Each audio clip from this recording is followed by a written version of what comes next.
Have you ever found yourself haunted by the memory of someone long gone? Not physically present in your life, not even in contact, yet somehow always there, embedded in your thoughts like a shadow you can't shake off? Maybe the conversations have long ended. The messages dried up. You deleted their number more times than you care to admit. You threw yourself into your work, surrounded yourself with friends, tried to laugh louder, live fuller, but they still show up, quietly, persistently, when the night is still, when you're laughing just a bit too hard, when you're finally starting to feel okay. And it frustrates you, doesn't it? You don't want them in your head anymore. You wish you could flip a switch and be free. But no matter how much time passes, there they are again. Like a ghost you never invited, clinging to your thoughts when you least expect it. Let me stop you right here and offer you a truth that may surprise you. You're not broken. You're not weak. And you're certainly not the only one fighting this silent battle. There is a deeper reason why this person keeps surfacing in your mind. It's not just about love or nostalgia. It's about the unspoken pieces of you that still linger with them. The unanswered questions, the emotional wounds, the memories that never had a clear ending. This isn't only about them. It's about you, your attachment, your pain, your healing that hasn't yet been completed. Your soul is calling for closure, for understanding, for release.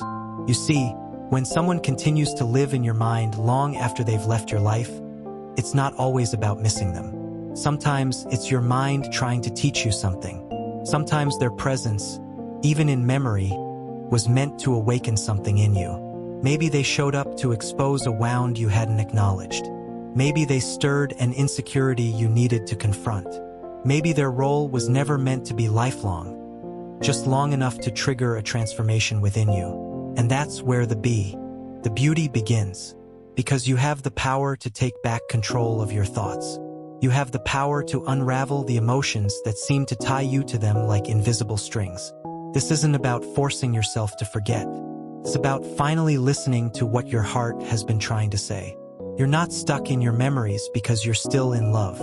You're stuck because something within you was left unresolved.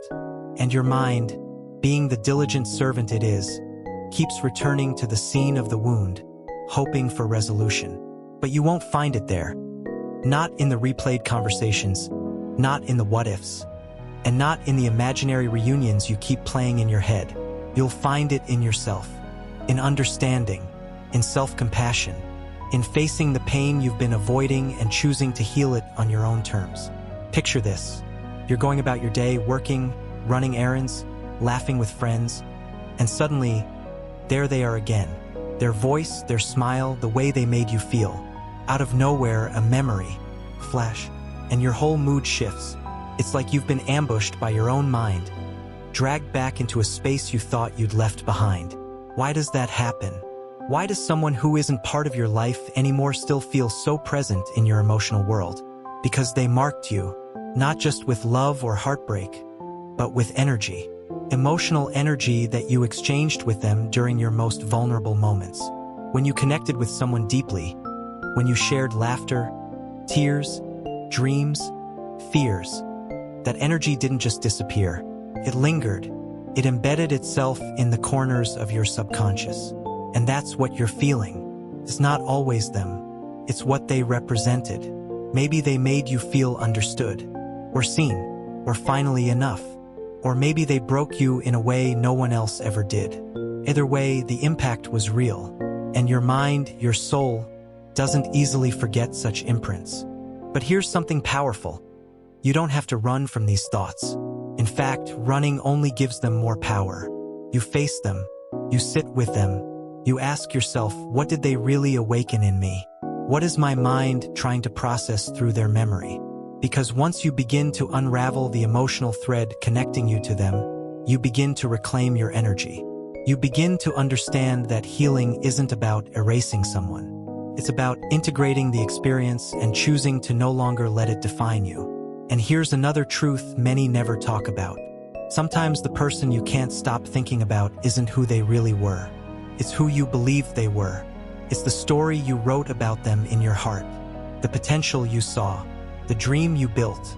And letting go of that story, that imagined future, can hurt more than letting go of the person themselves. But that, too, is part of the healing. You don't just mourn the presence of someone. You mourn the version of yourself that existed when you believed in them. You grieve the hope, the innocence, the belief that maybe, just maybe, this time it would last. But it didn't. And that's okay, because their leaving isn't the end of your story. It might be the very beginning, the beginning of a more awakened, more grounded, more self-loving version of you. The one who no longer chases ghosts but chooses peace. The one who doesn't need validation from someone else to feel worthy. The one who knows that even in the ache of letting go, there is freedom. So breathe. Feel it all, the longing, the sadness, the confusion. Let it rise. Let it pass. Because every time you do, you take one more step away from the prison of your past and one more step toward the life waiting for you. The life where you are no longer held hostage by memories, where your thoughts are no longer ruled by someone who is no longer part of your journey. The life where you are whole not because someone stayed, but because you finally did. You've already begun that journey just by being here, just by listening, just by allowing these words to meet you where you are. This moment is not the end. It's the opening, the invitation to go deeper, to understand yourself more fully, to heal not from the outside in, but from the inside out. There's something uniquely painful about the silent moments when their name echoes in your mind without warning. You could be immersed in your day, surrounded by people, consumed by tasks, and yet, just one trigger, one flash of memory, one subtle scent or familiar phrase, and suddenly you're spiraling into thoughts of someone who hasn't been a part of your life for a long time. It feels involuntary, almost like your heart betrays you every time it resurrects their image. But here's what you need to understand. When someone keeps showing up in your mind, it's not always because of love. Often, it's because of the emotional imprint they left behind, a residue of shared energy that your mind is still trying to understand or release. And in those moments when it feels like you're losing control, what's really happening is that your inner world is begging to be acknowledged. Not the memory of them, but the emotion they awakened in you. Sometimes they symbolize something far deeper than the person themselves. It might be the first time you felt truly seen or heard. It might be the moment you believed love could be safe again. Or it might be the deepest betrayal you never saw coming. They could represent a chapter in your life that was filled with passion, vulnerability, or even chaos. And while you think you're holding on to them, what you're actually holding on to is the you that existed in those moments. The version of you who felt alive, desired, hopeful, or maybe broken, insecure, and desperate for validation. This is why their presence lingers, not because they were irreplaceable, but because your identity became entangled in how they made you feel. You may have heard people say, if you can't stop thinking about them, they must be important. But that's not always true. Obsession isn't always a reflection of significance. It's often a sign of an emotional wound left unhealed. And wounds don't go away just because time passes. They go away when you give them the care, the attention, the understanding they need. Your mind doesn't loop the same thoughts because it enjoys torturing you. It does so because something still feels incomplete, like a puzzle missing just one piece. And in that search for emotional closure, your thoughts return to the source, hoping to find peace. But peace doesn't come from unraveling every detail of the past. It comes from acceptance, from acknowledging that some chapters ended without warning, without explanation, without fairness. And you're allowed to grieve that. You're allowed to miss what you had, what you thought you had, and even what you wish you had. What matters is that in the process, you don't lose sight of your own worth. Because no matter how deeply someone touched your soul, no one deserves to take up permanent residence in your mind, especially when they no longer pour into your spirit. This is where the concept of energetic exchange becomes crucial. Every relationship, romantic, platonic, even brief encounters, involves a transfer of energy. When you connect with someone deeply, you're not just sharing time. You're sharing your essence. And sometimes that energy doesn't fade just because the person walks away. It lingers, especially when the emotions involved were intense. That's why a single memory can flood you with feelings, because the emotional charge hasn't been neutralized. And until you consciously reclaim that energy, they will continue to live in the quiet corners of your mind. Reclaiming your energy isn't about erasing memories or pretending they didn't matter. It's about recognizing that what you shared, however beautiful or painful, doesn't define your present or your future. You begin by honoring your emotions, not judging them. You allow yourself to feel the ache, the longing, the sadness, and then you slowly start to shift. Not by running, not by distracting yourself, but by rebuilding your emotional foundation. Brick by brick, thought by thought, you replace old patterns with new habits. You find joy in moments that are yours alone. You create a space for yourself that isn't haunted by the echoes of someone else. And if you find yourself overthinking, replaying the same conversations, dissecting their words, analyzing every detail, that's a signal, not of your weakness, but of your need for inner clarity. Overthinking is the mind's way of trying to find control in something that already happened. It's your brain's attempt to rewrite the past in hopes of feeling safer. But that search is endless, and it keeps you trapped. Freedom begins the moment you accept that some questions may never be answered, that some people will never explain, and that the lack of closure is in itself the closure. So when their face appears again in your thoughts, take a breath. Don't fight the memory. Instead, meet it with awareness. Ask yourself, what am I really feeling right now? Is this about them? Or is this about a part of me that still needs healing? Often, you'll find that what you miss isn't the person. It's the feeling they gave you. And that feeling, that joy, that sense of worth, you can cultivate that within yourself, without needing anyone else to ignite it. Your energy is sacred. Your thoughts are powerful. And your heart is resilient. It's okay to remember, but it's also okay to move forward. Not with bitterness, but with strength. Not with denial, but with peace. Because when you begin to focus on the lessons rather than the loss, on the growth rather than the grief, you shift. You rise. You reclaim your space. Not just in your mind, but in your life. And that's when you know you're healing. Not when they stop showing up in your thoughts, but when their presence no longer has the power to unround you. When the memory passes through you like a breeze, not a storm. When you can smile at what was and still walk boldly into what is. That's the beginning of your emotional freedom. And it all starts with choosing to be present, to be here, to be whole. Sometimes, what hurts the most isn't the absence of someone.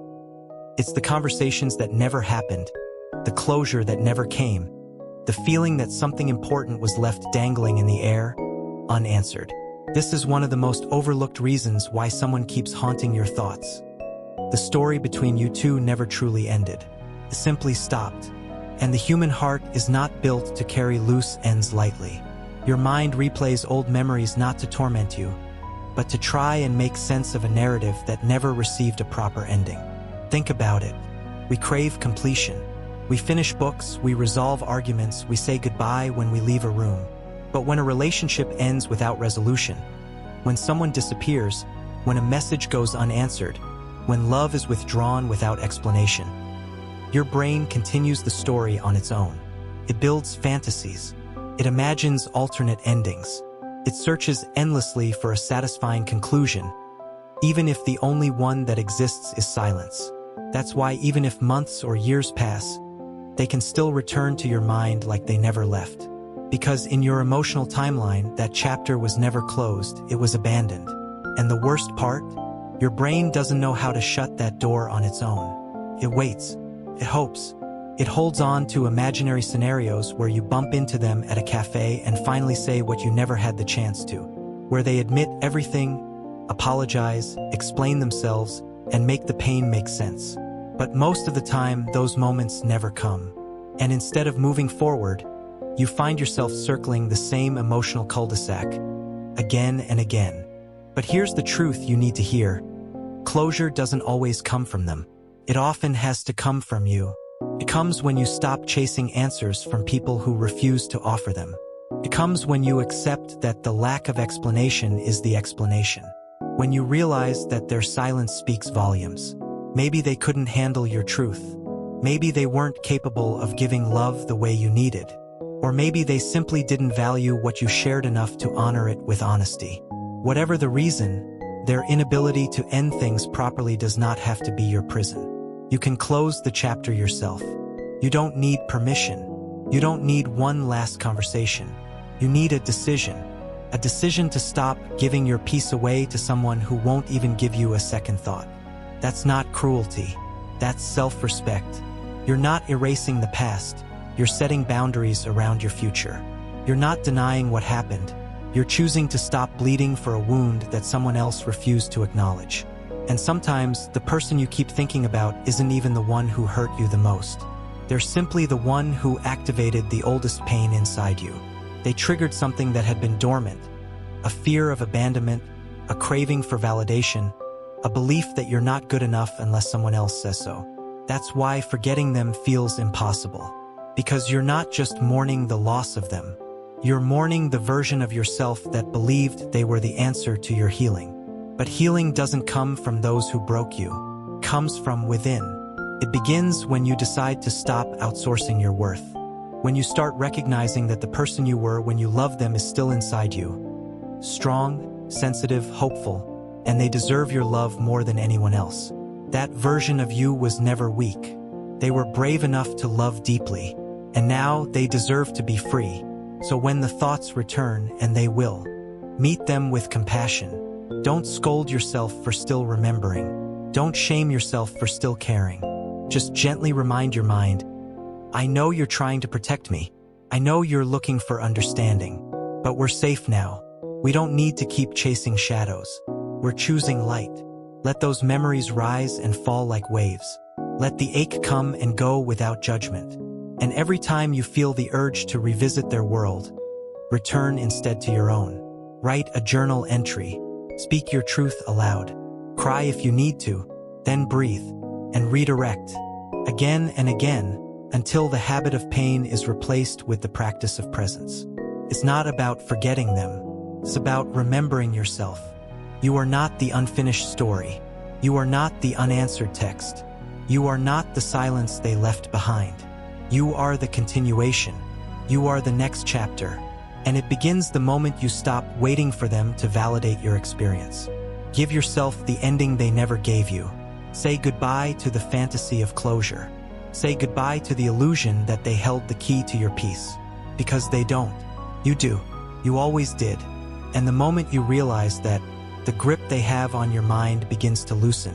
The fog starts to lift. And you begin to see not just who they were, but who you are without them. You are not broken. You are not stuck. You are evolving.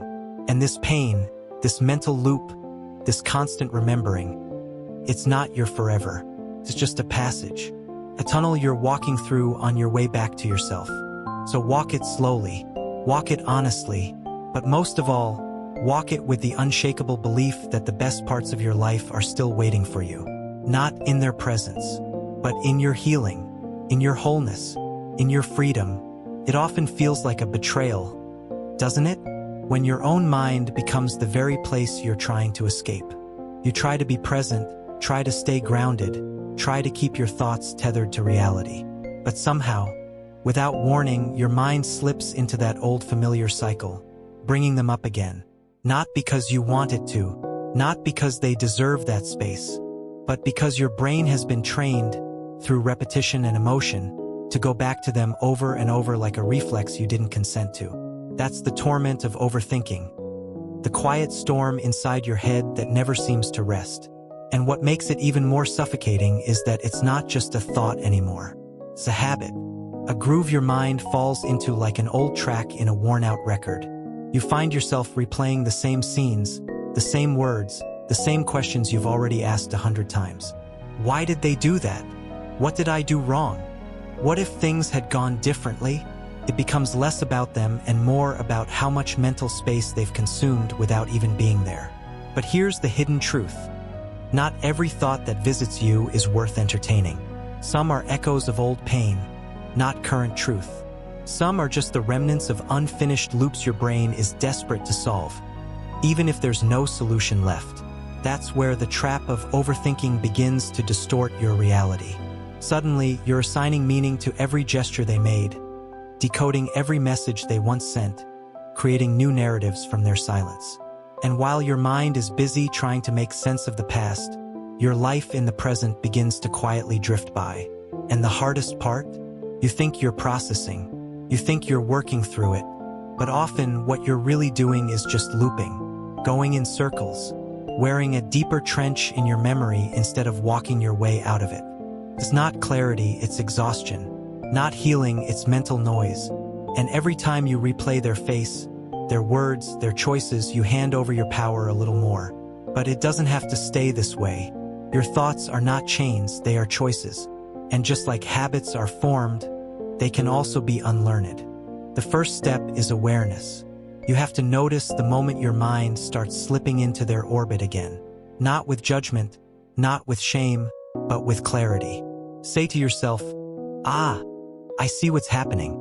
My mind is trying to go there again. And then, gently but firmly, guide it somewhere else. Redirect it to something that roots you in the now. A task, a breath, a truth about who you are today. Break the pattern not by fighting the thought, but by choosing a different focus. Repetition is the key. The more often you choose not to dwell, the more your brain learns that there are other, healthier routes to follow. Create new mental highways paved with presence, peace, and purpose. Instead of analyzing old texts, write new words that reflect your healing.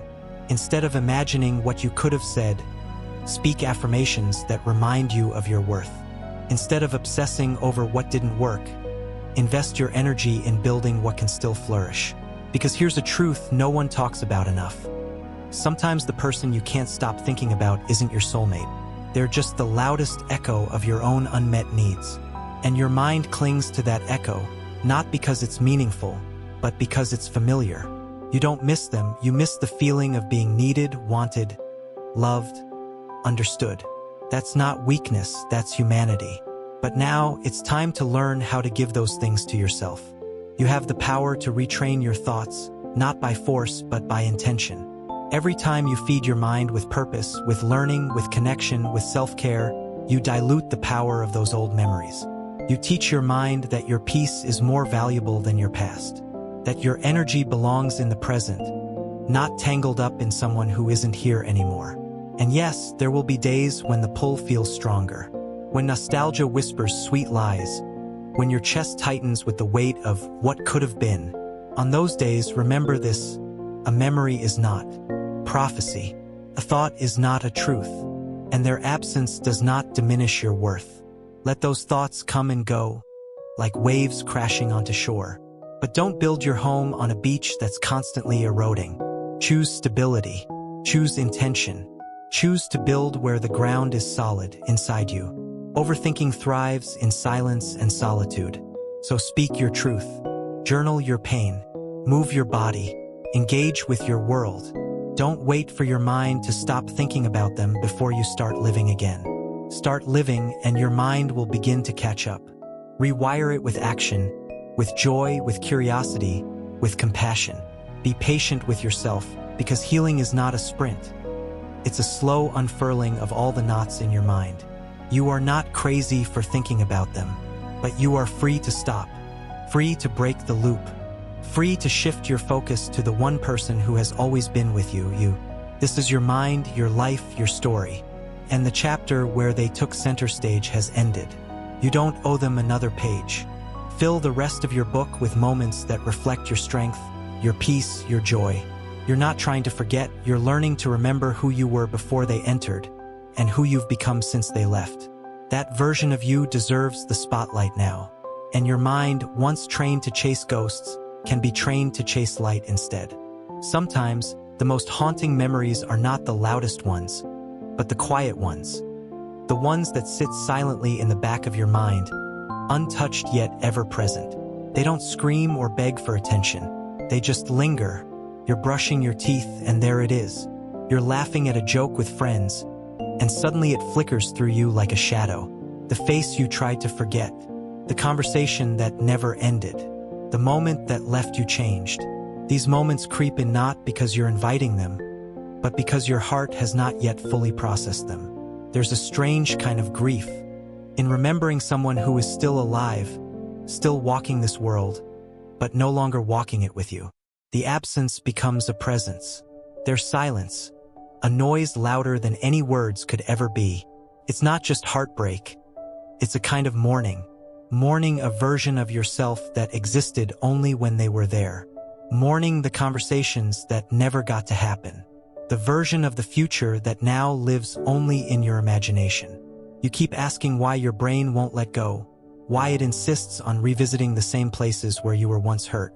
But your mind is trying to help you in its own twisted way. It's circling the wound, waiting for you to tend to it, not ignore it. And this is where emotional awareness becomes your greatest tool. You cannot fight a thought with resistance alone. You must disarm it with understanding. Every time their memory resurfaces, ask yourself gently, not why am I thinking of them, but what feeling does this memory bring up? Is it loneliness? Is it guilt? Is it regret? Because often, the obsession is not about the person, but about the unprocessed emotion tied to them. Maybe they made you feel worthy in a way no one else did. Or maybe they made you question your value. Either way, they left behind emotional residue, and your mind is simply bringing it back for you to finally clean up. Now, imagine what would happen if, instead of resisting those emotions, you faced them. Not with blame, but with compassion. You sat with your sadness and asked it, "What do you need from me?" You listened to your longing and whispered back, "I hear you, but we're safe now." This is how you break the pattern. Not by erasing the thoughts, but by changing your response to them. Over time, the grip loosens, the urgency fades, and what was once an emotional wildfire becomes a quiet ember, warm, but no longer consuming. But here's another layer most people overlook. Sometimes we stay stuck on someone because we've attached our identity to that connection. You weren't just in love or deeply connected. You built a version of yourself around that relationship. Maybe you were their anchor, their healer, their safe space. Maybe being with them gave your life a sense of purpose. And when they left, they didn't just walk away with memories. They walked away with a version of you that felt whole. That kind of loss is profound. It makes you question who you are without them. Creates a vacuum, a space you don't know how to fill. And so, you cling to the thoughts, the memories, the pain, not because they're comforting, but because they're familiar. Because they remind you of who you were when you didn't feel so lost. But here's the deeper truth. You are not that version of you anymore. You have grown in the silence. You have changed in the waiting. You have become someone who now has the chance to redefine your identity, not around someone else, but around your own becoming. Let that be your motivation. Let that be your reason to gently step back from the obsession and step forward into your own life. Reclaiming yourself after emotional entanglement is not an overnight shift. It is a slow, tender unwinding. It's choosing, day after day, to meet yourself where you are and to nurture the version of you that was buried under someone else's significance. It's about writing new memories, with or without someone by your side. It's about turning your gaze inward and asking, what parts of me did I abandon when I gave everything to that connection? And then going back to rescue them one by one. Start with small acts of devotion to yourself. Make space in your day for joy that doesn't rely on another person. Rebuild your confidence not from validation, but from aligned action. Do the things that make you feel alive, even if they don't erase the pain. Because healing isn't about replacing the thoughts, it's about reducing their power. And the more you fill your world with meaning, the less room those ghosts have to linger. Remember, the mind is a powerful storyteller. And if you let it, it will keep telling you that this person is the beginning, middle, and end of your emotional story. But that's a lie. They were a chapter, maybe even a meaningful one, but not the whole book.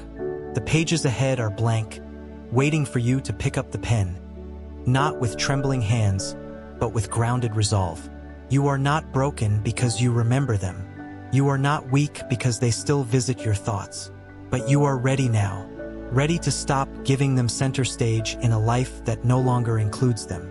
Ready to reclaim your identity, your energy, your future. Let their memory be a teacher, not a captor.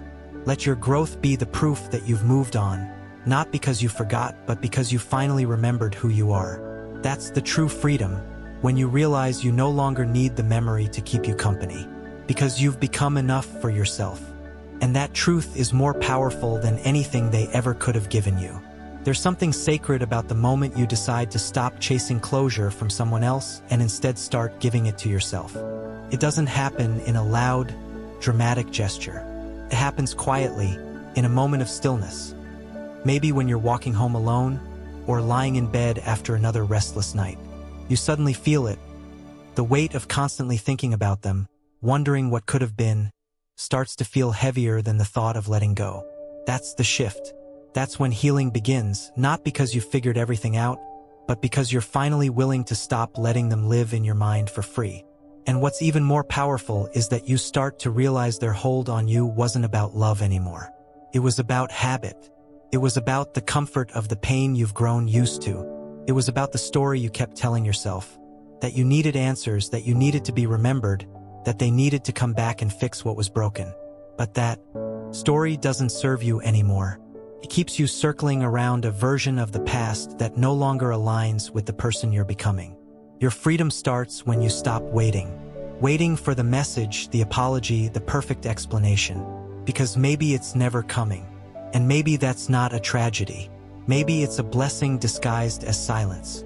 Maybe the space they left behind was never meant to be filled by them again, but by you, by your purpose, your passions, your rediscovery of self. You see, the mind clings to people who once made us feel seen. But the truth is, if you still need someone else to validate your worth, you'll keep handing them the keys to your peace. You'll keep spinning in circles, trying to make sense of something that doesn't need to be understood. It needs to be released. Releasing doesn't mean forgetting. It doesn't mean what you felt wasn't real. It means you've decided your future matters more than the illusion of what could have been. It means you no longer define your worth through the lens of their absence. It means you've chosen yourself, finally, after all the days, months, maybe even years of choosing them in your thoughts, even when they were no longer choosing you in real life. That's not bitterness. That's liberation. And as you step into this new season, one where you no longer let someone's ghost linger in the corners of your mind, something shifts internally. You start building your peace like a home, brick by brick. You start filtering your thoughts through a lens of self-respect. When their name pops into your head now, it doesn't derail you. It becomes just a thought, not a storm. You breathe through it, you let it pass, and then you carry on with your day, rooted in your present, not haunted by your past. You begin to understand what true emotional maturity looks like. It's not about being unaffected, it's about being unshaken. It's not about deleting memories. It's about detaching your identity from them. You are not the